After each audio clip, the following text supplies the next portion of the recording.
मैं थकना, अपने दम ते अगे वधना। जिथे सच दा परचम लहरावे उथे झूठ ने अपने आप ही हटना।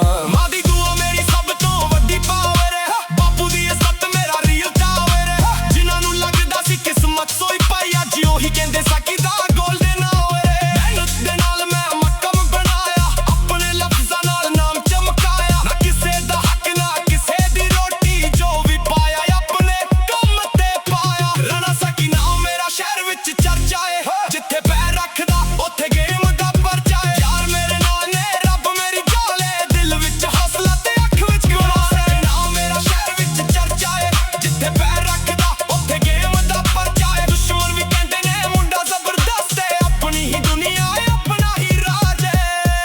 इक गल याद रखी कंपेयर ना करी, राणा साकी वर्गे नाल शेर ना करी।